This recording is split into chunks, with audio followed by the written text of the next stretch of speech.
Assalamualaikum warahmatullahi wabarakatuh. Perkenalkan, nama saya Wafti Amalia, dosen Prodi Pendidikan Profesi Bidan Stikes Widyagama Husada Malang. Pada kesempatan ini, saya akan menjelaskan mengenai pernyataan diri dosen dalam unjuk kerja Tridharma Perguruan Tinggi atau PDD UKT di bidang pengajaran. Di Prodi Pendidikan Profesi Bidan Stikes Widyagama Husada Malang, saya mengampu beberapa mata kuliah. Di antaranya, mata kuliah Gizi dalam Kesehatan Reproduksi, Profesionalisme Kebidanan, dan Asuhan Kebidanan Nifas pada semester ganjil, Asuhan Kebidanan Komunitas, dan Komunikasi Efektif dalam Praktek Kebidanan di semester genap. Pada saat ini, saya mengampu mata kuliah Gizi dalam Kesehatan Reproduksi yang mempunyai bobot 3 SKS dengan 2 SKS teori dan 1 SKS praktek. Sebelum saya menyampaikan lebih lanjut pembelajaran pada mata kuliah Gizi dalam Kesehatan Reproduksi, saya akan menjelaskan terlebih dahulu deskripsi singkat pada mata kuliah Gizi dalam Kesehatan Reproduksi. Saya mengampu mata kuliah Gizi dalam Kesehatan Reproduksi bertim dengan satu dosen yang memiliki spesialisasi yang sama pada mata kuliah Gizi dalam Kesehatan Reproduksi. Mata kuliah ini membahas tentang konsep dasar ilmu gizi, manfaat zat-zat gizi bagi wanita sepanjang daur kehidupan, gizi seimbang dalam berbagai daur kehidupan termasuk ibu menyusui, bayi, balita, anak, remaja, dewasa, sampai lansia. Asuhan gizi dalam kesehatan reproduksi termasuk gizi dan fertilitas, hubungan status gizi dengan menarche, masalah hubungan gizi dengan menstruasi, prinsip diet pada penderita pramenstrual syndrome, prinsip gizi pada usia menopause, gizi ibu hamil dari mulai kehamilan normal dan kehamilan dengan kelainan, menyusui, bayi, dan balita. Kemudian ada pendidikan kesehatan tentang gizi pada prakonsepsi, kehamilan, persalinan, nifas, bayi, balita. Yang terakhir adalah masalah tahayul makanan pada ibu hamil, bersalin, nifas, dan balita. Untuk capaian pembelajaran mata kuliah ini adalah mahasiswa mampu menentukan konsep dasar ilmu gizi, manfaat zat-zat gizi bagi wanita sepanjang daur kehidupan, gizi seimbang bagi wanita hamil, ibu menyusui, bayi, balita, anak, remaja, dan dewasa. Untuk bentuk pembelajaran yang saya lakukan pada mata kuliah ini dengan cara lecture, responsi, tutorial, atau klasikal, dan praktek laboratorium. Untuk metode pembelajaran yang saya terapkan yaitu small group discussion, discovery learning, role play dan simulation, serta demonstrasi. Dalam sistem penilaian diambil dari penilaian UTS, UAS, penugasan atau kuis, praktikum, kehadiran, dan soft skill. Nah, setelah menjabarkan deskripsi singkat mata kuliah gizi dalam kesehatan reproduksi, saya akan menjelaskan teknik pembelajaran yang saya gunakan, yaitu dengan DIA. D yang berarti delivery, bagaimana saya menyampaikan materi pembelajaran kepada mahasiswa, yaitu dengan cara offline maupun online. I untuk interaction, bagaimana atau kapan saya melakukan interaksi dengan mahasiswa, yaitu pada saat pembelajaran baik online maupun offline, pada saat praktikum maupun pembelajaran melalui LMS Moodle. A for assessment adalah bagaimana cara saya melakukan penilaian kepada mahasiswa, yaitu dengan penilaian UTS, UAS, penugasan atau kuis, praktikum, kehadiran, serta soft skill. Berikut cuplikan video pembelajaran saya secara tatap muka di kelas. Mata kuliah yang saya ajar adalah mata kuliah Gizi dalam Kesehatan Reproduksi dengan topik Gizi pada Balita.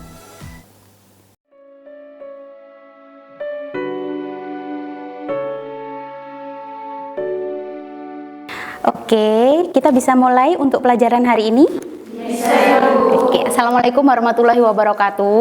Waalaikumsalam warahmatullahi wabarakatuh. Selamat pagi. Pagi, Bu. Apa kabar hari ini? Alhamdulillah baik. Sudah pada makan? Sudah, ya, Bu. Ada yang belum, ada yang sudah? Karena hari ini tuh kita belajar tentang gizi pada balita, Re. Jadi belajar cara memberikan makan pada balita. Makanya saya tanya, apakah kalian sudah makan? Ternyata ada yang belum. Udah jam berapa ini ya? Oke. Nah, sebelum kita masuk ke materi hari ini tentang gizi pada balita, kemarin kita sudah belajar tentang apa? Gizi pada ibu menyusui. Oke, kita belajar gizi pada ibu menyusui atau yang biasa disebut busui ya. Oke, kalau ibu menyusui itu kan selain mendapatkan asupan gizi yang harus ada kuat, dia juga punya permasalahan. Apa aja permasalahan pada ibu menyusui itu kira-kira? Kekurangan zat gizi, terus Masalah kesehatan. ada masalah di kesehatannya. Manajemen berat badan. Oke, manajemen berat badan dan keamanan pangan. Nah, jadi pada saat menyusui, orang-orang tuh kan takutnya, ketika menyusui makannya tambah banyak, beratnya tambah gede, nanti penampakannya tambah nggak enak, looknya jadi nggak enak. Padahal ketika pada saat menyusui memang asupan gizinya harus banyak, karena dia tidak hanya mencukupi gizi untuk dirinya sendiri, tapi dia juga mengasihi, artinya dia juga mencukupi gizi untuk bayinya. Ada juga pada ibu-ibu dengan permasalahan penyakit ya, terutama diabetes mellitus, yang dimana dia harus diet gula, diet karbo, sehingga harus ada penanganan khusus. Nah, kalian ini para bidan-bidan ini nantinya juga menangani hal tersebut. Tidak menutup kemungkinan klienmu yang datang nanti di TPMB itu ada permasalahan gizi tersebut. Juga pada ibu-ibu dengan alergi makanan tertentu. Nah, itu nanti penanganannya bagaimana, kita kan sudah belajar di pertemuan yang kemarin itu ya. Nah, sebelum kita mulai masuk ke materi hari ini, boleh saya absen dulu? Boleh. Ya, saya mau memastikan kalian lengkap 23 anak ya. Ada Yunita Indah. Oke, Tia. Oke, Sisilia. Ya, Sylvia, Rostiana. Oke, lengkap 23 anak. Selanjutnya kita berdoa dulu sebelum kita ke materi. Kita berdoa supaya materinya hari ini bisa menjadi referensi kalian nanti ketika di lahan maupun di tempat kerja, bisa nyantol di otaknya, bisa ingat materinya. Jadi nanti kalau ke pasien kalian dapat memberikan intervensi yang baik. Kita mulai berdoa, dimulai.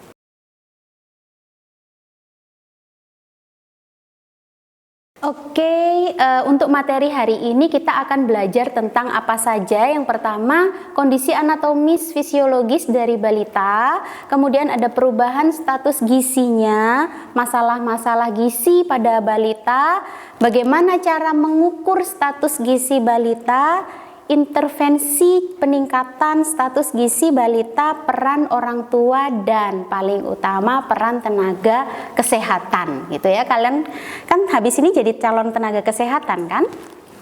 Tuh.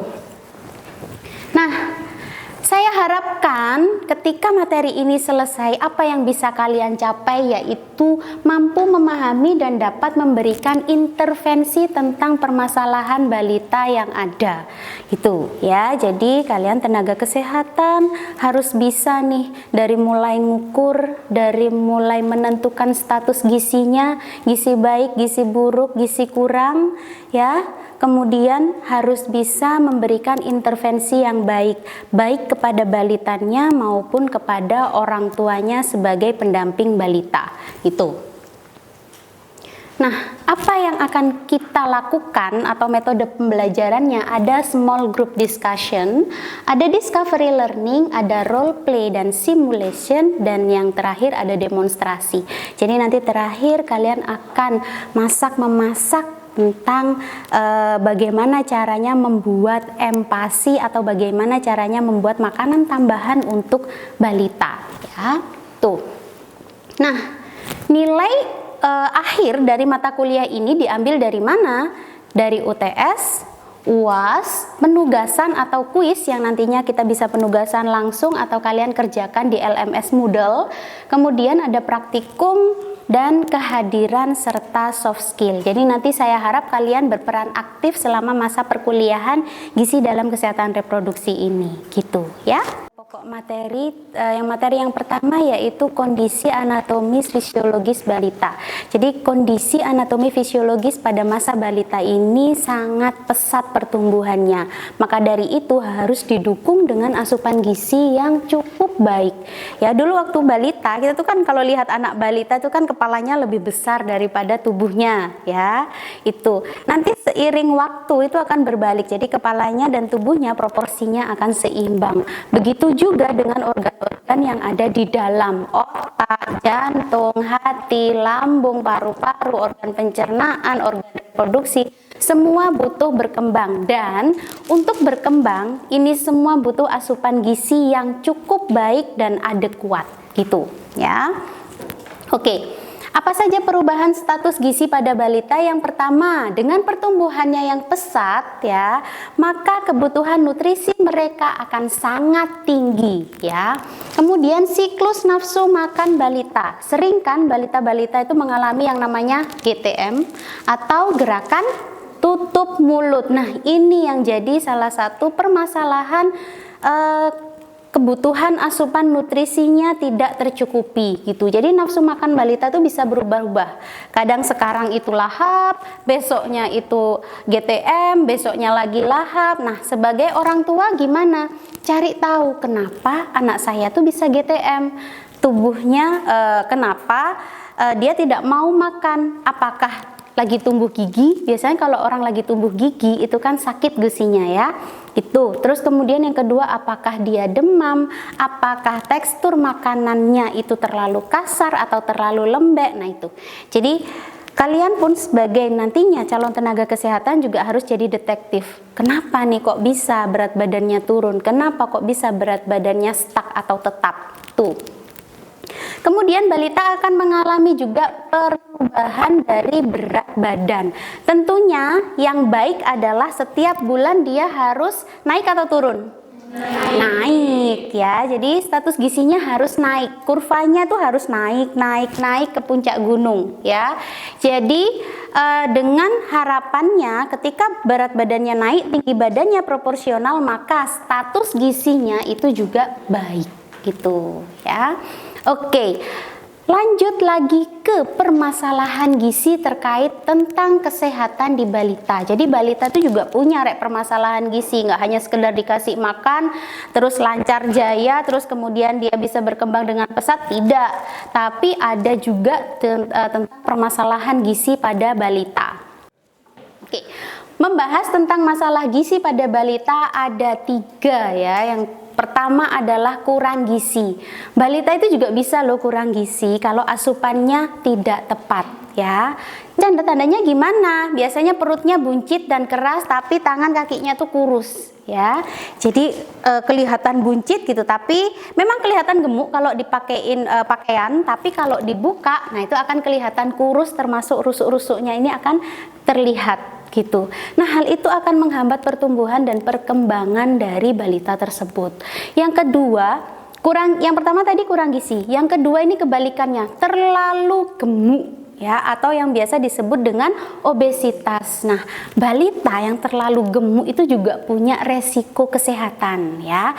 Nantinya kalau dibiarkan secara terus-menerus dia bisa mengalami diabetes mellitus atau yang disebut dengan kencing manis. Kemudian dia juga bisa mengalami penyakit jantung. Karena apa?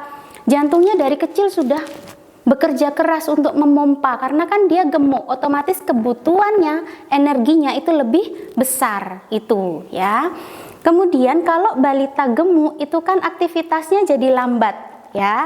Kenapa? Berat ya, menggerakkan tangan kakinya itu aja dia sudah kewalahan tuh. Ada juga defisiensi vitamin atau kekurangan vitamin. Nah, contohnya kekurangan vitamin D, kekurangan vitamin E ya. Itu kekurangan vitamin-vitamin tersebut akan juga bisa menyebabkan masalah pada tubuh balita. Mulai dari masalah kulit, misalnya kulitnya jadi eksim, terus kemudian penglihatannya juga kurang berkembang sampai dengan melemahkan sistem kekebalan tubuh. Tuh. Nah, itu tadi penyebab masalah-masalah malnutrisi pada balita. Sekarang penyebab dari malnutrisi itu apa aja sih?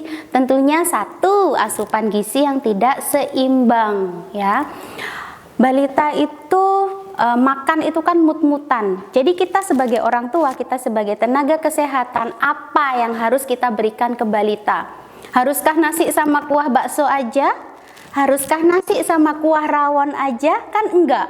Mereka butuh protein hewani yang lebih banyak itu. Mereka butuh lemak yang lebih banyak. Jadi kalau makan ati, kemudian makan kaldu sapi, nah itu untuk balita, bukan untuk orang tuanya. Ya, jeroan-jeroan, nah itu tuh untuk balita bagus, tapi tidak untuk orang tuanya. Ya, itu jadi kasih protein nabati, kasih protein hewani yang adekuat tuh. Yang kedua adalah malnutrisinya penyebabnya penyakit infeksi. Nah, ini yang sering sekali terjadi pada balita. Penyakit infeksi apa? Yang paling gampang adalah batuk pilek. Ya, batuk pilek demam. Anak kalau sudah batuk pilek demam pasti nafsu makannya terganggu. Kok balita? Kita aja yang dewasa kalau batuk pilek nggak enak kan makannya? Makannya harus yang anget-anget, makannya harus yang nggak pedes, makannya harus yang enak, yang lembut, kan gitu. Ya sama, balita juga seperti itu. Kalau orang tuanya tidak ngeh, tidak tahu apa yang harus dilakukan, apa yang harus diberikan pada balita yang mengalami batuk pilek, nah itu biasanya asupan nutrisinya juga tidak tercukupi. Nah, itu tadi slide tentang penyebab malnutrisi pada balita. Sekarang kita akan belajar tentang penyebab malnutrisi pada balita. Sekarang kita belajar tentang bagaimana cara mengukur status gizi balita. Ada 4 cara. Yang pertama yaitu penimbangan. Jadi balita itu harus bertambah berat badannya. Dan kita sebagai tenaga kesehatan harus memantau tiap bulan. Ya, yang ada yang namanya posyandu itu. Makanya di posyandu itu dipantau, dilihat pertambahan berat badannya. Nah, untuk memudahkan berapa sih target penambahan berat badannya, kalian lihat di buku pink. Nanti biasanya kalau ibu hamil dia akan membawa buku pink itu sampai anaknya tuh usia 5 tahun. Nah, ketika posyandu buku pink itu akan dibawa. Kalian lihat, oh harusnya anak 1 tahun itu naiknya 200 gram tiap bulan. Oh anak 2 tahun itu naiknya 100 gram tiap bulan. Nah di situ ada patokannya. Ya itu. Jadi nanti kalau kalian ketika menimbang ternyata naiknya nggak sampai 200. Nah itu kalian harus warning, kalian harus hati-hati. Ya, ngomong ke ibunya, intervensi ke ibunya, KIE ke ibunya bahwa Bu, ini peningkatan berat badannya masih kurang, harusnya 200, ini adiknya masih meningkat 100 gram. Nah, nanti dari situ kalian bisa memberikan intervensi yang baik bagaimana cara memenuhi kebutuhan gizi balita. Tuh. Yang kedua adalah pengukuran tinggi badan. Pada saat posyandu tidak hanya berat badan, tapi tinggi badannya juga harus bertambah, ya. Itu. Kemudian yang ketiga adalah pemeriksaan lingkar lengan atas. Lingkar lengan atas berarti di sini. Nah, itu juga ada patokannya. Kapan balita dikatakan terlalu kurus, kapan balita dikatakan gizi baik. Nah, setelah kalian tahu semua, kita nilai tingkat kekurusannya. Jadi nanti ada rumusnya, ya, menghitung yang namanya Z-score. Jadi nanti berat badan dibagi dengan tinggi badan. Nah, itu nanti ada patokannya. Tuh. Oke, selanjutnya kita akan membahas bagaimana cara mengintervensi atau memberikan intervensi peningkatan status gizi balita. Ada 3 cara. Yang pertama adalah pemberian makanan tambahan, ya. Jadi PMT atau pemberian makanan tambahan ini harus dikuasai oleh bidan maupun orang tua. Orang tua juga harus menggali, ya, asupan seperti apa yang harus saya berikan kepada anak saya. Itu. Kemudian sekaligus edukasi keluarga. Edukasinya tentang apa? Tentu saja tentang gizi pada balita. Ya, ketika ada masalah balita terlalu kurus atau ada masalah balita terlalu gemuk. Jadi saya beberapa kali melakukan penelitian Salah satunya tentang Ready to Use Therapeutic Food atau RUTF sebagai upaya perbaikan berat badan pada balita usia 1-3 tahun ya. Jadi saya berikan RUTF ini selama beberapa masa, beberapa periode. Kemudian saya ukur lagi berat badannya. Jadi sebelum saya berikan, saya ukur berat badan. Setelah saya berikan intervensi ini, kemudian saya ukur lagi berat badannya. Nah, ini terbukti efektif dalam meningkatkan berat badan. Ya. RUTF ini apa? RUTF ini adalah makanan yang tinggi kalori, tinggi protein. Makanan ini efektif menambah berat badan di usia 1-3 tahun ya. Kenapa hal ini penting? Karena balita itu kan masa golden age ya, masa emas pertumbuhan. Jadi benar-benar harus dikawal biar nanti tidak jatuh ke arah stunting gitu. Sekarang kan lagi concern banget tentang stunting ya di Indonesia. Tuh. Oke, bagaimana peran orang tua dalam meningkatkan status gizi balita? Yang pertama, orang tua harus berperan aktif, harus mau nyari tahu tentang bagaimana cara pemberian gizi pada balita. Makanan apa saja yang bergizi yang cukup terjangkau gitu. Sekarang kan banyak di Google ya. Banyak di aplikasi tentang empasi, di Google kalian cari tentang empasi itu juga banyak. Jadi KIE ke orang tua bahwa sekarang itu sudah ada aplikasi tentang tumbuh kembang balita, termasuk resep-resep empasi yang baik, yang ekonomis gitu ya. Kemudian kalian bisa memberikan edukasi gizi ke orang tuanya. Mungkin kalian sarankan orang tuanya membaca buku Pink. Di sana di buku Pink itu sudah banyak sekali tentang apa saja kebutuhan-kebutuhan gizi pada balita, bagaimana cara memasaknya, bagaimana cara memberikannya, teksturnya harus disesuaikan seperti apa. Itu sudah ada. Ya. Kemudian pemantauan secara berkala. Nah, ini ibu bapaknya harus diingatkan untuk selalu datang ke posyandu ya. Nah, selanjutnya ini tidak kalah penting lagi. Kalian sebagai tenaga kesehatan mau ngapain kalau untuk kesehatan gizi balita? Itu. Yang pertama adalah harus bisa memantau pertumbuhan dan perkembangannya. Ya, kalian harus tahu balita 1 tahun tingginya harus berapa, balita 1,5 tahun tingginya atau beratnya harus berapa. Nah, itu kalian harus tahu ya. Tuh. Kemudian yang kedua adalah screening masalah gizi. Kalau dirasa beratnya kurang, kalian lakukan pemeriksaan fisik. Beneran kurang nggak? Rusuk-rusuknya kelihatan nggak? Tangan kakinya kelihatan kecil nggak? Perutnya kelihatan buncit nggak? Tuh. Kalau sudah bisa screening, kalian akan bisa memberikan intervensi yang baik, termasuk konseling masalah gizi dan pemberian intervensi yang tepat. Oke, itu untuk materi hari ini. Ada yang mau ditanyakan? Saya Ibu saya mau bertanya, mengapa pemantauan berkala seperti pengukuran berat badan dan tinggi badan itu sangatlah penting dalam mendeteksi dan mengetahui masalah gizi pada balita? Oke, terima kasih Firna untuk pertanyaannya. Jadi kenapa sih kok tenaga kesehatan itu harus bisa memantau pertumbuhan dan perkembangan balita secara berkala? Pada saat masa balita itu kan pertumbuhannya terlalu cepat ya, selalu cepat pertumbuhannya. Nah, kalau misalnya ada masalah status gizi berarti pertumbuhan dan perkembangannya bisa terhambat. Itu satu. Yang kedua adalah dengan pemantauan secara berkala kita tahu status gizi balita ini seperti apa, baik buruk normalnya seperti apa, kelebihan enggak, kekurangan enggak, atau dia baik-baik saja. Yang ketiga, dengan pemantauan ini kita jadi tahu kita harus ngapain nih sebagai tenaga kesehatan. Kok bisa ada balita malnutrisi di lingkungan saya, kok bisa ada balita malnutrisi di tempat saya bekerja. Nah, itu kan termasuk tanggung jawab dari tenaga kesehatan, sehingga ketika kita tahu ada masalah nutrisi kita bisa memberikan intervensi yang tepat gitu ya. Oke, ada lagi yang mau ditanyakan? Saya Ibu, bagaimana peran dan efektivitas menurut penelitian RUTF dalam memperbaiki status gizi balita pada usia 1-3 tahun? Oke.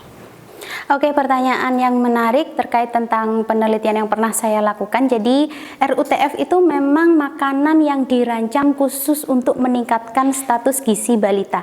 Jadi, mulai dari pemilihan makanannya, pemilihan bahannya, pengolahannya, termasuk cara pemberiannya, sampai dengan tekstur makanannya pun kita kemas sesuai dengan usia balita tersebut. Dan kalau balita yang kurang gizi, tentunya asupan kalorinya itu perharinya akan lebih meningkat daripada balita yang normal ya. Jadi kalorinya tuh lebih banyak dibutuhkan. Untuk apa? Yaitu tadi untuk mengejar BB-nya, TB-nya, sehingga apa? Pertumbuhan dan perkembangannya stuck di jalur ya, sesuai dengan jalur pertumbuhannya. Nah, itu tentunya tidak sehari 2 hari ya, minimal pemberiannya adalah 2 minggu sampai dengan 1 bulan, baru kita bisa lihat dengan pemberian makanan yang intensif ya, pemberian makanan BB booster tadi yang dalam bentuk RUTF itu tadi, itu dengan cara yang intensif, tiap hari kita berikan sambil kita pantau perkembangan berat badan dan tinggi badannya gitu. Oke, nah tadi kan kita sudah belajar tuh banyak dari mulai kondisi anatomi sampai dengan peran orang tua. Sekarang ada yang mau ngeresum materi hari ini? Saya, Bu. Oke, silakan Monik. Untuk intervensi peningkatan status gizi pada balita itu ada pemberian makanan tambahan, lalu ada edukasi gizi keluarga, serta ada yang terakhir pemantauan pertumbuhan. Oke, good. Oke, ada lagi yang mau resum? Ya, silakan Lulu. Jadi, penyebab malnutrisi pada balita adalah asupan gizi yang tidak seimbang, faktor keluarga, penyakit infeksi, serta sanitasi lingkungan. Oke, good job. Oke, terima kasih Monik sama Lulu yang sudah memberikan resum untuk teman-temannya. Sebagai akhir dari pembelajaran ini tentunya kita harus ada tugas yang kalian kerjakan ya. Kalian nanti bisa akses di Moodle untuk timingnya sampai dengan hari ini jam 3 harus dikumpulkan. Oke? Oke, untuk minggu depan kita akan membahas, kita akan role play tentang pendidikan kesehatan yang artinya kalian harus mengedukasi keluarga. Jadi bukan Bu Efti yang ngomong, tapi kalian yang ngomong ya. Kalian yang ngomong antar teman untuk edukasi keluarga gitu ya. Oke, terima kasih untuk hari ini. Sekian saya akhiri perkuliahan hari ini. Assalamualaikum warahmatullahi wabarakatuh. Waalaikumsalam warahmatullahi wabarakatuh. Terima kasih, Ibu. Sama-sama. Demikianlah cuplikan video pembelajaran mata kuliah gizi dalam kesehatan reproduksi. Terima kasih atas perhatiannya dan saya akhiri. Wassalamualaikum warahmatullahi wabarakatuh.